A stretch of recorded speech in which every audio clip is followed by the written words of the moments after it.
ओम नमः शिवाय। प्रिय भक्तों, भगवान शिव जी आपके जीवन के सभी कष्टों को दूर करके आपके जीवन में सदैव के लिए सुख शांति और धन लक्ष्मी का आगमन करें। इसी कामना के साथ में हम आज के वीडियो को शुरू करते हैं और मैं आप लोगों को सुनाने वाली हूँ सोमवार के व्रत की पावन कथा। देखिए, अगर आप व्रत नहीं भी करते हैं तो भी कथा मात्र सुनने से आपके जीवन में आपको बहुत ज़्यादा सुख समृद्धि देखने को मिलेगी और आपके जीवन में आने वाले बदलावों को देखकर आप खुद हैरान हो जाएंगे। तो चलिए, भगवान भोलेनाथ की यह कथा मैं आप लोगों को सुना देती हूँ। भगवान भोलेनाथ बहुत ज़्यादा भोले हैं, अपने भक्तों की हर एक मनोकामना को अवश्य पूर्ण करते हैं। तो आप भी पूर्ण श्रद्धा भाव के साथ में कथा को सुनना और कमेंट बॉक्स में लिखना ओम नमः शिवाय। किसी नगर में एक धनी व्यापारी रहता था। दूर दूर तक उसका व्यापारी का व्यापार फैला हुआ था। नगर के सभी लोग उस व्यापारी का सम्मान करते थे। इतना सब कुछ संपन्न होने के बाद में भी वह व्यापारी बहुत दुखी था, क्योंकि उसका कोई पुत्र नहीं था, जिस कारण अपने मृत्यु के पश्चात व्यापार के उत्तराधिकारी की चिंता उसे हमेशा सताती रहती थी। पुत्र प्राप्ति की इच्छा से व्यापारी प्रत्येक सोमवार भगवान शिव जी की व्रत एवं पूजा किया करता था। शाम के समय शिव मंदिर में जाकर शिव जी के सामने घी का दीपक जलाता था।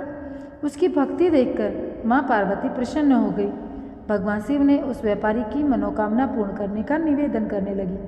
भगवान शिव बोले, इस संसार में सबको उनके कर्म के अनुसार फल की प्राप्ति होती है। जो प्राणी जैसा कर्म करते हैं उन्हें वैसा ही फल प्राप्त होता है। जब शिव जी ने ऐसा कहा तो माता पार्वती ने उनको समझाया और मानी नहीं, और उन्होंने व्यापारी की बार बार मनोकामना पूर्ति के लिए आग्रह करती रही, अनुरोध करती रही। अंततः माता के आग्रह को देखकर भगवान भोलेनाथ को उस व्यापारी को पुत्र प्राप्ति का वरदान देना पड़ा। वरदान देने के पश्चात भोलेनाथ माँ पार्वती से बोले, आपके आग्रह पर मैंने पुत्र प्राप्ति का वरदान तो दे दिया, परंतु इसका यह पुत्र 16 वर्ष से अधिक समय तक जीवित नहीं रहेगा। उसी रात भगवान शिव उस व्यापारी के स्वप्न में आए, उसे पुत्र प्राप्ति का वरदान दिया और उसके पुत्र के 16 वर्ष तक जीवित रहने की बात बताई। भगवान के वरदान से व्यापारी को खुशी की ठिकाना न रहा, लेकिन पुत्र की अल्पायु की चिंता ने उस खुशी को नष्ट कर दिया। व्यापारी पहले की तरह सोमवार के दिन भगवान का विधिव्रत व्रत करता रहा। कुछ महीनों के बाद में उसके घर में एक अति सुंदर बालक ने जन्म लिया। घर में खुशियाँ ही खुशियाँ भर गई। बहुत धूमधाम से पुत्र जन्म का समारोह मनाया गया, परंतु व्यापारी को पुत्र जन्म की अधिक खुशी नहीं हुई, क्योंकि उसे पुत्र की अल्पायु के रहस्य का पता न था। जब पुत्र 12 वर्ष का हुआ तो व्यापारी ने उसके मामा के साथ पढ़ने के लिए वाराणसी भेज दिया। लड़का अपने मामा के साथ शिक्षा प्राप्ति हेतु चल गया। रास्ते में जहाँ भी मामा भांजे विश्राम करने के लिए रुकते, वहीं यज्ञ करते, ब्राह्मणों को भोजन कराते। लंबी यात्रा के बाद मामा भांजे एक नगर में पहुँचे। उस दिन नगर के राजा की कन्या का विवाह था, जिस कारण पूरे नगर को सजाया गया था। निश्चित समय पर बारात आ गई, लेकिन वर का पिता अपने बेटे की एक आंख के काने होने के कारण बहुत चिंतित था। उसे भय था इस बात का पता चलने पर कहीं राजा विवाह से इनकार न कर दे और इससे उसकी बदनामी भी होगी। जब वर के पिता ने व्यापारी के पुत्र को देखा तो उनके मस्तिष्क में एक विचार आया। उसने सोचा, क्यों न इस लड़के को दूल्हा बनाकर राजकुमारी से विवाह करा दूं। विवाह के बाद इसको धन देकर विदा कर दूंगा और राजकुमारी को अपने नगर ले आऊँगा। वर के पिता ने लड़के के मामा से इस संबंध में बात की। मामा ने धन मिलने के लालच में वर के पिता की बात स्वीकार भी कर ली। लड़के को दूल्हे का वस्त्र पहनाकर राजकुमारी से विवाह कर दिया गया और फिर राजा ने बहुत सारा धन देकर राजकुमारी को विदा कर दिया। शादी के बाद लड़का जब राजकुमारी के साथ लौट रहा था तो वह सच छिपा न सका। उसने राजकुमारी के ओढ़ने पर लिख दिया, राजकुमारी, तुम्हारा विवाह मेरे साथ हुआ था। मैं तो वाराणसी पढ़ने के लिए जा रहा हूँ। अब तुम्हें जिस नवयुवक की पत्नी बनना पड़ेगा वह कान्हा है।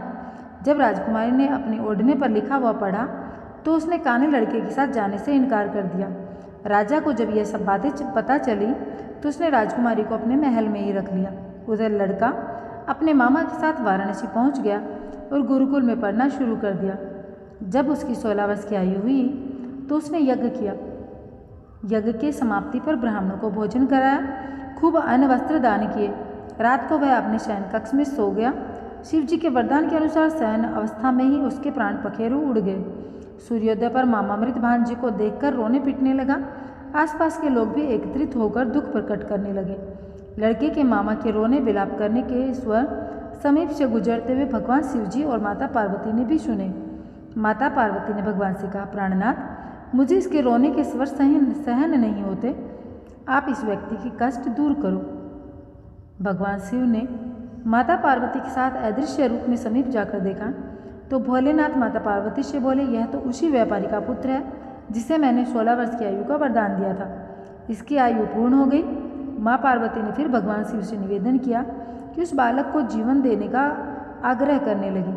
माता पार्वती के आग्रह पर भगवान शिव ने उस लड़के को जीवित होने का वरदान दिया और कुछ ही पल में वह जीवित होकर उठ के बैठ भी गया।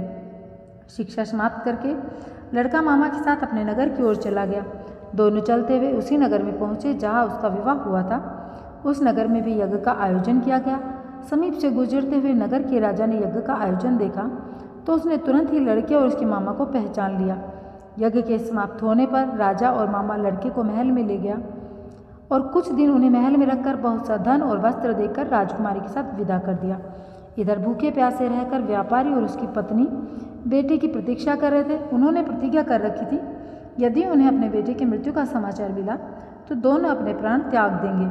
परंतु जैसे ही अपने बेटे के जीवित लौटने का समाचार मिला तो वे दोनों बहुत ज़्यादा प्रसन्न हुए। वह अपनी पत्नी और मित्रों के साथ नगर के द्वार पर पहुंच गए। अपने बेटे के विवाह का समाचार सुनकर पुत्रवधू राजकुमारी को देखकर उनकी खुशी का ठिकाना न रहा। उसी रात भगवान शिव ने व्यापारी के स्वप्न में आकर कहा, हे श्रेष्ठी, मैंने तेरे सोमवार के व्रत करने और व्रत कथा सुनने से प्रसन्न होकर तेरे पुत्र को लंबी आयु प्रदान की है। पुत्र की लंबी आयु जानकर व्यापारी बहुत प्रसन्न हुआ। शिव भक्त होने तथा सोमवार का व्रत करने से व्यापारी की सभी मनोकामनाएं पूर्ण हुई। इसी प्रकार जो भक्त सोमवार का विधिवत व्रत करते हैं, व्रत कथा सुनते हैं, उनकी सभी इच्छाएं पूर्ण करते हैं भगवान श्री भोलेनाथ। तो प्रिय भक्तों, अगर आपने व्रत किया है तो भी और अगर आपने व्रत नहीं किया है तो भी आप यह कथा अवश्य सुने। अब एक और कथा है भगवान भोलेनाथ की, जो कि बहुत ही अनिवार्य है सुनना, आप वह भी सुनिएगा।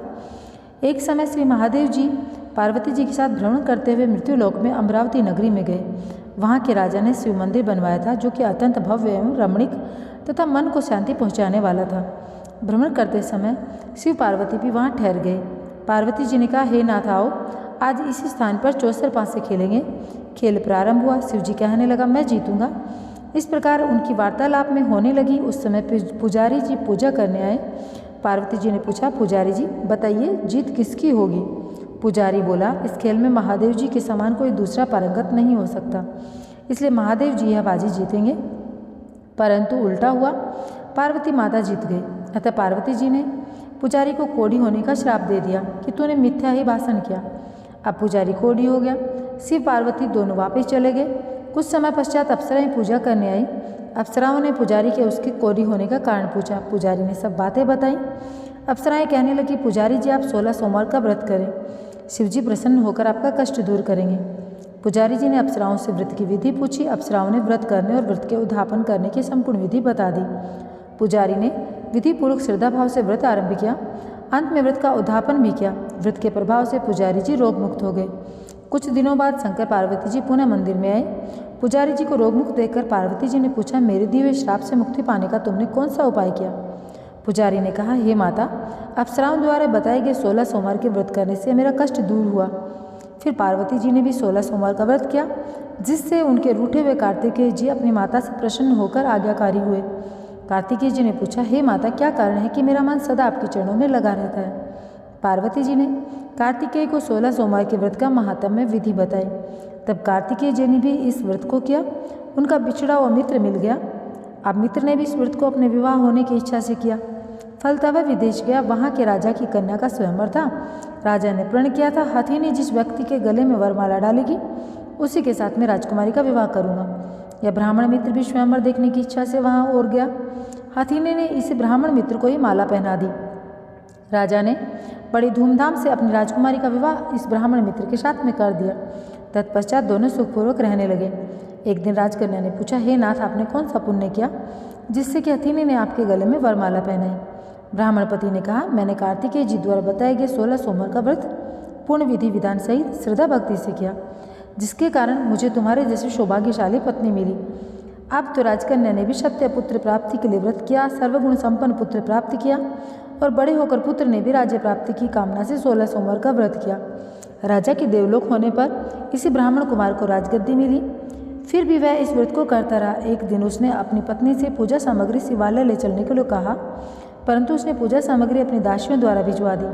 अब राजा ने पूजन समाप्त किया तो आकाशवाणी हुई कि हे राजा, तुम इस पत्नी को त्याग दो, नहीं तो राजपाट से हाथ धोना पड़ेगा। प्रभु की आज्ञा मानकर उसने अपनी पत्नी को महल से निकाल दिया। तब अपने भाग्यों को कोसते एक बुढ़िया के पास गई, अपना दुखड़ा सुनाया। बुढ़िया ने बताया, मैं पूजन सामग्री राजा के कहे अनुसार शिवालय में नहीं ले गई और राजा ने मुझे निकाल दिया। बुढ़िया ने इस पर बोला, तुझे मेरा काम करना पड़ेगा। उसने स्वीकार कर लिया। तब बुढ़िया ने सूत की गठरी उसके सिर पर रखी और बाजार भेज दिया। रास्ते में आंधी आई तो सिर पर रखी गठरी उड़ गई। बुढ़िया ने भी उसे डांट कर भगा दिया। अब रानी बुढ़िया के यहाँ से चलते चलते एक आश्रम में पहुंची। गोसाई जी उसे देखते ही समझ गए कि यह उच्च घराने की अबला विपत्ति की मारी है। वे उसे धैर्य बंधाते हुए बोले, बेटी तू मेरे आश्रम में रहे, किसी प्रकार की चिंता न कर। रानी आश्रम में रहने लगी, परंतु जिस वस्तु को हाथ लगाती वह खराब हो जाती। यह देखकर गोसाई जी ने पूछा, बेटा किस देवने के अपराध में ऐसा होता है? रानी ने बताया कि मैंने पति की आज्ञा का उल्लंघन किया, शिवालय में पूजन के लिए नहीं गई, इससे मुझे ये घोर कष्ट उठाने पड़ रहे हैं। गोसाई जी ने शिवजी से उसके कुशल क्षेम के लिए प्रार्थना की और कहा, बेटी तुम 16 सोमवार की व्रत विधि के अनुसार में करना। तब रानी ने विधिपूर्वक व्रत किया और व्रत के प्रभाव से राजा को रानी की याद आई। दूतों को उसकी खोज में भेजा। आश्रम में रानी को देख दूतों ने राजा को बताया। तब राजा ने आकर गोसाई जी से कहा, महाराज ये मेरी पत्नी है, मैंने इसका परित्याग कर दिया था, कृपया इसे मेरे साथ जाने की आज्ञा दें। शिवजी की कृपा से प्रति वर्ष 16 सोमवार का व्रत करते हुए आनंद से वे दोनों रहने लगे और अंत में शिवलोक को प्राप्त हुए। कथा सुनने वालों, उपकार भरने वालों को, सबको उनकी मनोकामना पूर्ण करने में भगवान शिव भोले जो हैं वो सहयोग करें और उनके मन इच्छित जो वर हैं वो प्रदान करें। इसी के साथ में यह कथा की समाप्ति होती है। ओम नमः शिवाय।